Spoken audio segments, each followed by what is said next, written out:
ஒரு சில விஷயங்களில் ஒரு கல்விக்கு ஆதாரமாக ஒரு லேப்டாப் கொடுக்குறோம். அது மாதிரி ஒரு சில விஷயங்கள் கண்டிப்பாக இலவசம் தேவை. அதனால அந்த குழந்தையினுடைய கல்வி வரி வளர்த்துக்கிறதுக்கு, பொது வரி வளர்த்துக்கு எல்லாத்துக்கும் தேவை. அது நிச்சயமா வளர்க்கும். இன்னைக்கு நாட்டில் இங்கு சுதந்திர இந்தியாவில் காங்கிரஸ் தான் பெரும்பாலான நாட்களை ஆட்சி பண்ணியிருக்காங்க. இன்னமும் மக்களை 60% மேற்பட்ட மக்களை சராசரி வருமானம் கூட இல்லாமல் 30 ரூபாய் இருந்தால் போதும் என்று சொல்லக்கூடிய அளவுக்கு வருமானத்துக்கு கீழே அவர்களை சராசரியான ஒரு கீழே மட்டத்துக்கே வைத்திருக்க வேண்டும் என்று நினைப்பது காங்கிரஸா வேற யார்? இன்றைக்கு சாலை வசதி, சரியான சாலை வசதி இருக்குதா? அனைவருக்கும் சரியான மருத்துவ வசதி இருக்குதா? அனைவருக்கும் குழந்தைங்களுக்கு சரியான சத்துணவு இல்லாம எத்தனை குழந்தைங்க செத்து போயிருக்காங்க? ஒரே ஒரு மாநிலம் காங்கிரஸ் ஆளுகின்ற மகாராஷ்டிரா மாநிலத்தில் எத்தனை ஆயிரம் லட்சக்கணக்கான விவசாயிகள் பட்டினியாலையும் கடன் தொல்லையாலையும் தற்கொலை பண்ணிக்கிற அவல நிலைமை இருக்கு. இதை பத்தி எல்லாம் ஒரு அரசாங்கம் கவலைப்படுமா? தொலைபேசி இன்னைக்கு இதை விட முக்கியமான விஷயம், இந்த செல்பேசி என்று வரும்போது இன்னைக்கு குளோபல் வார்மிங் சொல்றான், உலகமே வெப்பமயமாவதுன்றான். இதுக்கெல்லாம் காரணம் இந்த மாதிரி அலைபேசியினுடைய வெப்பம் அதிகரிக்கிறது ஒரு காரணம். இதனால இந்த டவர் வைக்கிறதுனால பாத்தீங்கன்னா, அந்த செல்போன் டவர் வைக்கிறதுனால இன்னைக்கு ஒரு சிட்டுக்குருவி அது மாதிரி ஒரு விஷயங்களே அழிஞ்சு போகக்கூடிய ஒரு ஜெனரேஷனே போகக்கூடிய ஒரு எக்கோ. இலவசமாக கொடுப்பதால் மட்டுமே பாதிக்கப்படுவது அது இல்ல. இதுல பாருங்க, இவங்க எத்தனை கோடியை இலவசமா கொடுக்கும் இதுல எவ்வளவு கன்ஜெஷன். இதுல இலவசமா கேஸ் கொடுக்குறேன்னு வாங்க, ஆனா கேஸ் சிலிண்டர் தர மாட்டாங்க. அடுப்பு தருவாங்க, சிலிண்டர் தர மாட்டாங்க. ஃபேன் தருவாங்க, லைட் தருவாங்க, ஆனா கரண்ட் தர மாட்டாங்க. தடையில்லாத மின்சாரம் கொடுக்குறியா? நல்ல குடித்தண்ணீர் கொடுக்குறியா? சாலை வசதி கொடுக்குறியா? குழந்தைங்களுக்கு அடிப்படை வசதி இல்ல, குடித்தண்ணீர் இல்ல, மருத்துவம் இல்ல, தரமான சத்துணவு இல்லாம எத்தனை குழந்தைங்க செத்து போறதை பாக்குறோம். டெய்லி தினம் பாக்குறோம். இந்த மாதிரி அடிப்படை விஷயம் மக்களை வாழ்வாதாரத்தை பெருப்பதற்காகவும் அவருடைய மக்களுடைய தரத்தை உயர்த்துவதற்காகவும் நீ ஒரு திட்டம் போடுங்க. அதுக்கு இலவசமா எது கொடுக்குறீங்கன்னு சொன்னா வரவேற்கலாம். தொலைபேசி இன்னைக்கு அலைபேசி தேவையா? இந்த விஷயம் இதை ஓட்டுக்கு வாங்கணும். குஜராத் எலெக்ஷன்லாம் வருது, இதுக்காக ஓட்டு எடுக்க ஒரு தேர்தல மோசடித்தனமான ஒரு திட்டம். இதை எதிர்ப்போம், வழக்கு தொடுத்தாவது இதை நிறுத்துவோம். நாடாளுமன்ற தேர்தல், அதுதான் எங்கள் வெற்றி.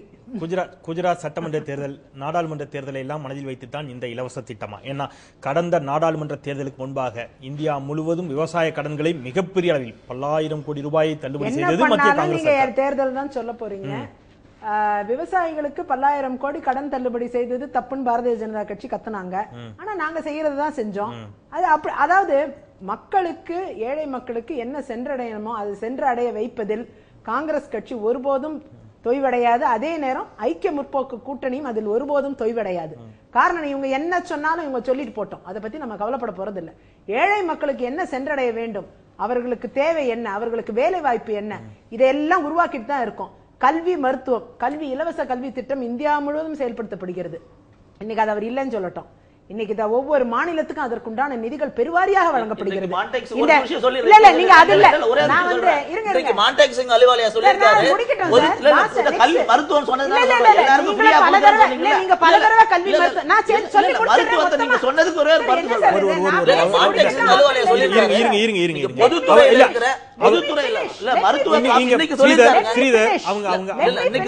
மருத்துவ காப்பீட்டு துறையை தனியார் மயமாக்கணும், பொதுத்துறை சொல்லியிருக்காரு. அதாவது இன்னைக்கு கல்வியாக இருக்கட்டும், மருத்துவமாக இருக்கட்டும், இது எல்லாத்திலையுமே மாநிலங்களுக்கு பெருவாரியான நிதிகள் அனைத்து மாநிலங்களுக்கும் வழங்கப்படுது. இன்னைக்கு நேரடியா இந்த திட்டங்களை மத்திய அரசு அமல்படுத்துவதில்லை, மாநிலங்கள் தான் அதை செயல்படுத்தணும். ஆனா அதுக்குண்டான நிதிகளை மத்திய அரசு வழங்குது. அதை எப்படி செயல்படுத்தணுங்கிற அந்த வரன்முறையை தோராயமாக பெரிஃபரலா கொடுக்கறாங்க. பாக்கி எல்லா நுணுக்கங்களும் அந்தந்த மாநிலங்களை வடிவமைத்துக் கொள்ள வேண்டும். இவன் பேரு கூட அவங்களே வச்சுக்கிறாங்க. போன தடவை கலைஞர் காப்பீடு திட்டம், இந்த தடவை இவங்க முதலமைச்சர் காப்பீடு திட்டம்னு பேர் கூட அவங்க வச்சுக்கிற சுதந்திரம் மத்திய அரசு வழங்கி இருக்கு.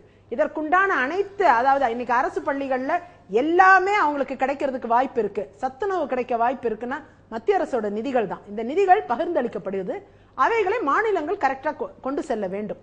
இதுதான் வரன்முறை. இப்படி இருக்கும் பொழுது இது ஒண்ணுமே கொடுக்கலன்னா அப்ப கொடுத்ததெல்லாம் என்ன கணக்கு? அதான் கேக்குறேன் நான். இன்னைக்கு இந்த இண்டெக்ஸ் எல்லாம் சொல்றாரு. உங்களுடைய கருத்துக்களை தொடர்ந்து சொல்லுங்க. அதற்கு முன்பாக இந்த கேள்வி இணைத்துக் கொள்ளுங்கள். ஏன்னா சமீபத்தில் தினசரி நாளிதழ்களை புரட்டுகின்ற பொழுதெல்லாம் நெஞ்சம் பதறத்தான் செய்கின்றது, ஏறுகின்ற விலைவாசியை பார்க்கின்ற பொழுது. அடுத்ததாக அரிசி பருப்பு போன்றவற்றினுடைய விலை எப்பொழுது வேண்டுமானாலும் ஏறக்கூடும் ஒரு 2 நாட்களுக்கு முன்பாக ஊடகங்களில் வரக்கூடிய செய்தி. பெட்ரோலின் விலை தொடர்ந்து ஏறிக்கொண்டேதான் இருக்கின்றது. அத்தியாவசிய பொருட்கள் ஏறுது இறங்குது. ஆமா ஏறுது. ஆமா 7 ரூபாய் இறங்குகிறது, 2 ரூபாய் 7 ரூபாய் ஏறுகிறது. எப்படி இருக்கோ அந்த மாதிரி 7 ரூபாய் ஏறி 2 ரூபாய் இறங்கத்தான் செய்கின்றது. இல்ல 2 இல்ல 5 இறங்கி மீண்டும் 2 இறங்கி அந்த 7 மீண்டும் இறங்கிருச்சு. தொடர்ந்து அத்தியாவசிய பொருட்களுடைய விலை ஏறிக்கொண்டிருக்கக்கூடிய ஒரு சூழலில் அதை குறைப்பது நிச்சயமாக இவர்களுக்கு மிகப்பெரிய சுமையை குறைப்பதாக இருக்கும் தானே? இல்ல அதுல மாற்றுக்கிறது இருக்காது. நிச்சயமாக மத்திய அரசு இந்த விலைவாசி கட்டுப்பாடை கொண்டு வருவதற்கும் இந்த இன்ஃபிளேஷனை பெரிய அளவுல குறைக்கிறதுக்கும் பணவீக்கத்தை குறைப்பதற்கும் அனைத்து சாத்தியக்கூறுகளையும் இப்ப உருவாக்கி இருக்காங்க. அது படிப்படியாக இது குறைவதற்கு வாய்ப்பு இருக்கு. இன்னைக்கு உலக பொருளாதார சூழ்நிலையை நாம் உற்று நோக்க வேண்டும். உலக பொருளாதாரம் அமெரிக்கா, இங்கிலாந்து போன்ற அனைத்து உலக பெரும் புள்ளிகளும் இன்னைக்கு சரிவடைந்து நம்ம இந்தியர்களே அங்கிருந்து வெளியில நம்ம நாட்டுக்கு திரும்பி வரக்கூடிய சூழ்நிலைகள் ஏற்பட்டிருக்கு. அப்படி ஒரு மோசமான சூழ்நிலை உலக பொருளாதாரம் சென்றடைந்திருக்கு. ஆனா இன்னைக்கு இந்தியாவுல அந்த அளவுக்கு நாம மோசமான சூழ்நிலையை எதிர்கொள்ளாமல் ஓரளவுக்கு எல்லாருமே சப்சிஸ்டன்ஸ் லெவல், பேசிக் சப்சிஸ்டன்ஸ் லெவல்ல வாழக்கூடிய ஒரு சூழ்நிலை. எல்லாரும் பெரிய பணக்காரங்களா வாழ முடியாது. அதே நேரம் வறுமை கோட்டில் கீழே இருக்கிறவங்களுக்கும் ஈக்குவல் டிஸ்ட்ரிபியூஷன் இருக்கணும். அதுக்காக தான் இது போன்ற திட்டங்கள் கொண்டு வரப்படுது. இன்னைக்கு குறிப்பா எடுத்துக்கிட்டீங்கன்னா வரி என்பது மேல்மட்ட மக்களிடமிருந்து வாங்கப்படுகிறது. அந்த வரிகளை பெற்று அந்த வரிகள்ல இருக்கக்கூடிய அந்த ஒரு எக்ஸஸ் அமௌண்ட் அதெல்லாம் வச்சுதான் நம்ம கீழே வறுமை கோட்டின் கீழே இருக்கிறவங்களும் அந்த சுகத்தை அனுபவிக்க வேண்டும், நல்ல காரியங்கள் அவங்களையும் சென்றடைய வேண்டும் என்ற அந்த நல்ல எண்ணத்தில் இந்த அமௌண்ட் அங்க ஈக்குவலா டிஸ்ட்ரிபியூட் பண்றோம். ஒரு பொது உடைமை கட்சிகள் எப்பயுமே என்ன சொல்லுவாங்க, நீங்க எல்லாரையும் சொசைட்டில ஈக்குவலா கொண்டாங்கன்னு சொல்லி அவங்களோட வாதம் எப்பயுமே அதுதான் இருக்கும்.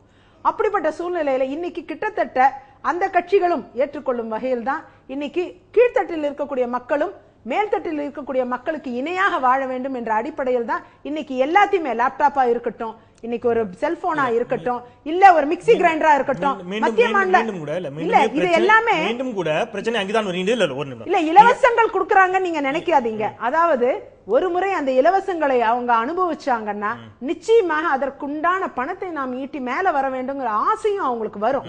அதுபோல வேலை வாய்ப்பும் வந்து ஓரளவுக்கு உருவாக்கப்படுகிறது. அப்படி பண்ணும் பொழுது நேச்சுரலா வந்து there will be a balance. நேர் ஒருவர் இணைப்பில் காத்திருக்கின்றார், தொடர்ந்து பேசலாம். வணக்கம். சத்தியம் சாத்தியமே. வணக்கம் சார். யார் பேசுறீங்க, எங்க இருந்து பேசுறீங்க? சார் நான் ரவி பர்னாட் பேசுறேன். சொல்லுங்க, உங்களுடைய கருத்துக்களை சொல்லுங்க சார். அந்த மேடம் கொஞ்சம் பேசணும் சார். சொல்லுங்க இணைப்புல தான் இருக்கிறாங்க, சொல்லுங்க சார். மேடம், ரொம்ப புரட்சிகரமான திட்டமா தெரியுது இந்த செல்போன் திட்டம். சரி, நான் ஒண்ணு கேட்க விரும்புறேன். சொல்லுங்க.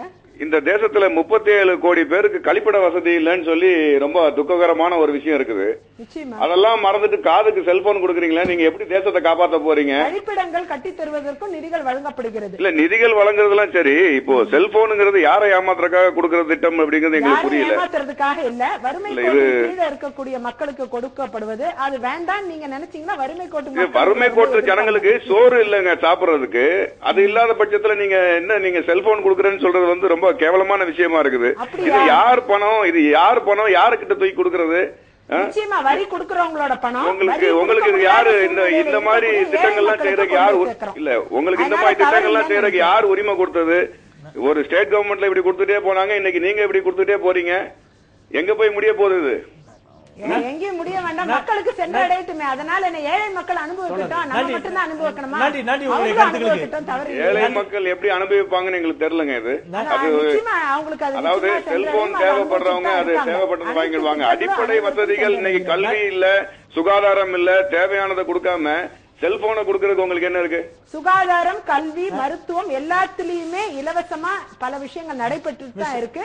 அந்த வறுமை கோட்டின் கீழே இருக்கக்கூடிய மக்களுக்கு அதுவும் சென்றடைகிறது. அது அவங்களுக்கு நிச்சயமா தெரியும். நன்றி. உங்களுடைய கருத்துக்களுக்கு தொடர்ந்து நிகழ்ச்சியை பாருங்க சார். இது ஒரு விஷயத்தை இதுல நான் சொல்ல விரும்புறேன். ஆக்சுவலா அவர் சொன்ன கேள்வியில இருந்து, அதாவது அவர் இந்த மருத்துவம் கல்வி எல்லாம் போய் சென்றடையலன்னு சொல்றாரு. அது மிகவும் தவறு. ஏன்னா இன்னைக்கு என்னோட தொகுதி ஒரு சாம்பிளுக்கு நான் சொல்றேன் உங்களுக்கு. இன்னைக்கு அரசு பள்ளிகள்ல படிக்கிற மாணவர்கள், இன்னைக்கு நான் ஒவ்வொரு அரசு பள்ளியிலையும் போய் நான் வந்து இன்னைக்கு ஆங்கில வகுப்புகளை தொடங்கி வச்சுட்டு வரேன் ஒவ்வொரு அரசு பள்ளிகளையும். அது என்னோட வேண்டுகோள் சட்டமன்றத்தின் முன்பு. இன்னைக்கு தமிழகத்தில் ஆங்கில வகுப்புகளை தொடங்குங்கள், இல்லைன்னா எங்களுடைய ஏழை மாணவர்கள் சர்வதேச அளவிலோ தேசிய அளவிலோ எதுலையுமே போக முடியாம தவிக்கிறாங்க, நீங்க இதை செஞ்சே ஆகணும்னு நான் போன பட்ஜெட் செஷன்ல பிடிவாதம் பிடிச்சதோட ஒரு வெளிப்பாடு அரசாங்கம் ஒத்துக்கிட்டாங்க. அந்த அடிப்படையில் ஒவ்வொரு அரசு பள்ளிக்கும் நான் போய் இதெல்லாம் பண்றேன். நிறைய மின்விசை திட்டங்கள், தண்ணீர் திட்டம் எல்லாம் கொடுத்துட்டு இருக்கேன். அதே நேரம் இன்னைக்கு சுகாதாரமான தண்ணீர் கிடைப்பதில்லைங்கிறாங்க. ஆனா அதுக்காக நம்ம போன்ற எம்எல்ஏஸ் கூட சிறு மின்விசை திட்டங்கள் அங்கங்க ஒரு ஸ்கூலில் என்னோட மேம்பாடு நிதி இல்ல, இது ஒண்ணு மட்டும் சொல்லிடுறேன். இன்னைக்கு என்னோட மேம்பாடு நிதி கூட யாரோட பணம்? அது மக்களோட பணம். அது மட்டும் எங்க இருந்து வருது? அதே மாதிரி அரசாங்கங்களுக்குள்ள பணம் எது?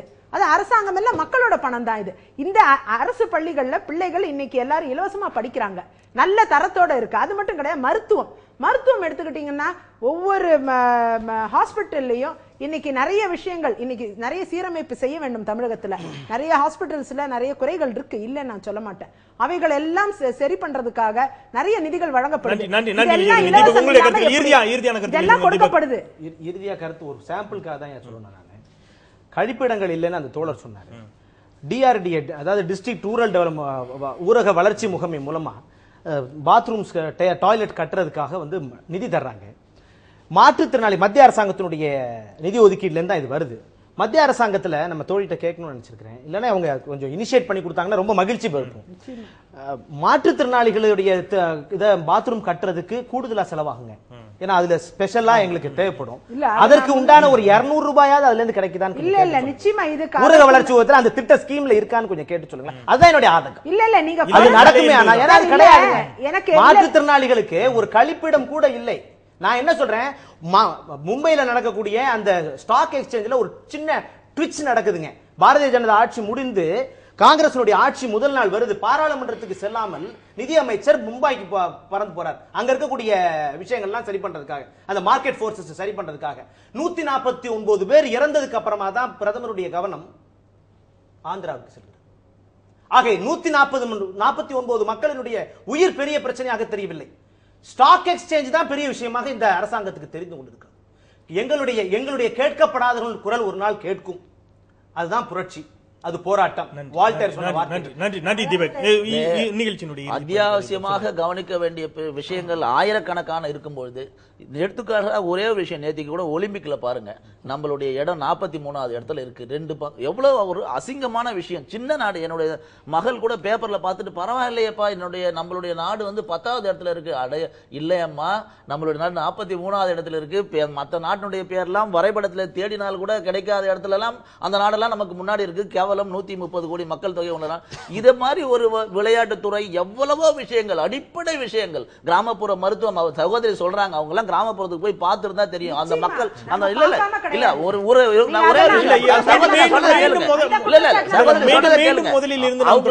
ஒரு மந்திரி, மத்திய அமைச்சர் கூட வந்து தரமான மருத்துவமனை இல்லாதனால இன்னைக்கு தமிழ்நாட்டில் பிரைவேட் மருத்துவமனையில வந்து தந்திருக்காரு. இது வந்து சாதாரண விஷயம். கிராமப்புறத்துல வேலை செய்ய எந்த மருத்துவர் தயாரா இருக்கான்? அதுக்கான திட்டத்தை போடு. கிராமப்புறத்தில் இருக்க கல்வி கொடு, கல்விக்கு நல்ல ஒரு முக்கியத்துவமான கொடு. பிரைவேட் இன்ஸ்டிடியூஷன்றதே அறவை ஒழிக்கிறதுக்கு தரமான கல்வி, தரமான குடிநீர், தரமான சாலை, தரமான மின்சாரம், தங்கு தடையற்ற மின்சாரம், இத கூடிய அடிப்படை வசதியை கூடிய அவன் சம்பாதிச்சுப்பான். அதை கொடுக்கறத விட்டுட்டு தொலைபேசி தருவான், தொலைபேசி தருவான். இந்த மாநில தேர்தலை மனதிலே வைத்து கொண்டு வரப்பட்ட இந்த திட்டம் தவிடுபடியாகும். இதையெல்லாம் பார்த்து குஜராத் மக்கள் வந்து தயாராக இருக்கிறார்கள். மீண்டும் நரேந்திர மோடி அவர்களை கொண்டு வர தயாராக இருக்கிறார்கள். இந்த செல்போன் எல்லாம் இந்த இலவசத்தை எல்லாம் பார்த்தா வேலைக்கே ஆகாது. இதெல்லாம் எதிர்க்கப்பட வேண்டிய ஒரு விஷயம். அதாவது இன்னைக்கு இவர் வந்து தரமான இதெல்லாம் கொடுக்க சொல்றாரு. தரமான இதெல்லாம் மாநிலங்கள் உருவாக்க வேண்டும். ஆகையால குற்றச்சாட்டு வைக்கணும்ன்றதுக்காக கூட அவை உரிமைக்கு உட்படுத்தப்பட்டிருப்பார் அத்வானி அவர்கள். தானாவே பயந்து விட்டா பண்ணிக்கிட்டாரு, தப்பிச்சிட்டாரு. 3 பேருமே உங்களுடைய பல்வேறு பணிகளுக்கு மத்தியில் உங்கள் தளங்களில் நின்று உங்களுடைய கருத்துக்களை எங்களோடு பகிர்ந்து கொண்டமைக்கு சத்தியம் தொலைக்காட்சியின் சார்பாக மிக்க நன்றி. நன்றி, வணக்கம். நேயர்களே, இலவச திட்டங்கள் வரமா சாபமா என்ற தளத்தில் நின்று இன்றைக்கு நாம் விவாதித்தோம். நமக்கு கொடுக்கப்பட்ட நேரத்திற்குள் எந்த அளவிற்கு விவாதிக்க இயலுமோ அந்த அளவிற்கு விவாதித்து இருக்கின்றோம். இலவசங்கள் மக்களை சோம்பேறி ஆக்கி கொண்டிருக்கின்றது. இலவச திட்டங்கள் என்ற வாதம் ஒருபுறம் இருக்க, இன்னும் கூட வறுமை கோட்டிற்கு கீழ் இருக்கக்கூடிய மக்களுக்கு எதையாவது கொடுத்தால்தான் ஓரளவிற்காவது அவர்களுக்கு உதவியாக இருக்கும் என்ற வாதம் மறுபுறம் இருக்கின்றது. விவாதிக்க வேண்டியது எங்களுடைய கடமை, அதற்கு விடை காண வேண்டியது உங்களுடைய உரிமை என்பதை மீண்டும் நினைவுபடுத்தி இந்த அளவிலே இந்த நிகழ்ச்சியை நிறைவு செய்கின்றேன். மீண்டும் நாளை மற்றும் ஒரு மக்கள் சார்ந்த பிரச்சனையோடு உங்களை சந்திக்கின்றேன். நான் செந்தில். நன்றி.